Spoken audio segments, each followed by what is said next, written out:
This inner-city olfactory site may not look much from the outside, but what's behind this rustic old fence, I promise you, will absolutely surprise you. Stick and Stone is a unique little rescue garden smack in the heart of Marrickville in Sydney's inner west. And it's all the inspiration of one very passionate recycler and gardener. Good morning, Monique. How are you? Good morning. How are you? Fantastic, thank you. What a unique space. What was it before?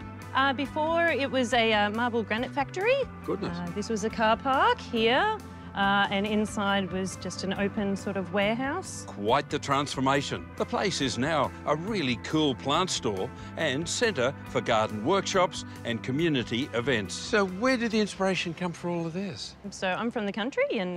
Country girl. Yeah.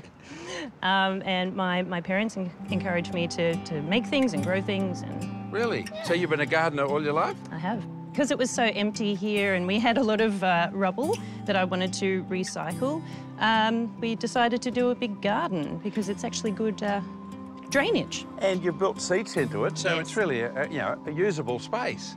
So all of these plants are rescued from the area. People doing renovations and building sites and people Right. who've just put them on the side of the road and, I've brought them in. Fantastic. It's an orphanage for succulents and cacti. It is. I really love the flapjacks. Look at the colour. Yes. I water around them just to get more of that vibrant red colour. I've had one of these, this little jade plant here, since I was a child, and I think that's just fantastic. Aren't they beautiful? Yeah. You got little pig face here all the way through. Yeah, They're yeah. great ground cover, aren't they? They are. They're an excellent ground cover. That's one reason why I wanted to put them in, and also just to keep the weeds away a little bit. It's such a creative space. Other makers have set up shop here too, including Willie, who designs unique miniature planters. What style would you call this? Well, I'm trying to combine Japanese and Scandinavian. So I'm, trying to keep nice lines, the hardness of the concrete and the softness of the wood. Now, you've actually moulded that on the timber. So Look, it just sits there beautifully. Yeah. In this lovely elevated trough, you've got a Moreton Bay fig. Yeah. Of course, it'll grow quite happily in there because the pot is going to restrict it and it's nice and strong. Yeah. It's sort of like bonsai, but it's Yeah. not bonsai. Yeah. It's Willie's creation. And a door or two down, there's even a bigger surprise.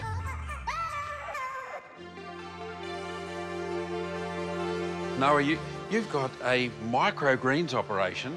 Yes, we're growing about 27 different varieties here. Look at the colour. That's Yeah. why they look so great on a plate. I don't think there's many well-known chefs these days that aren't using microgreens. We feed them nutrients through the water, which is actually hydroponics, but we're using coconut coir to grow.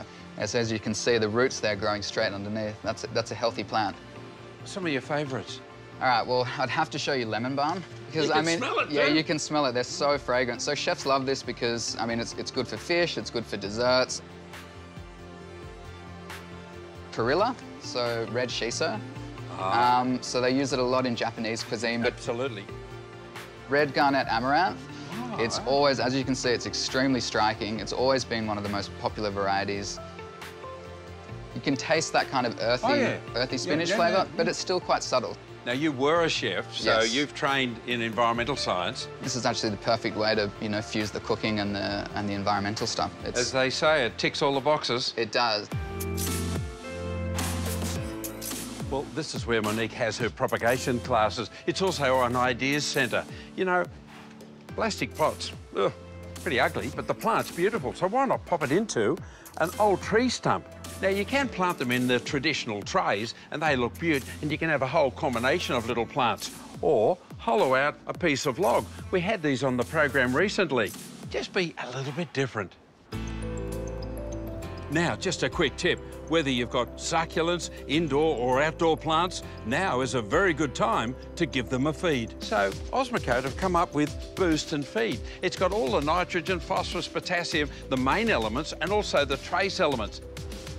In she goes, and then you just apply it over the foliage and into the soil. Now, that's going to keep your indoor plants and your plants out in the garden really happy.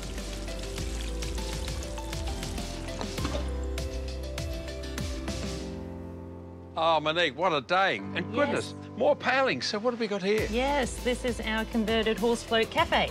Well, unique like the rest of the joint is. Thanks, it's been a fantastic day. Would you like a cup of tea? Oh, I certainly could. Cheers, and thanks again. Thanks, Jade.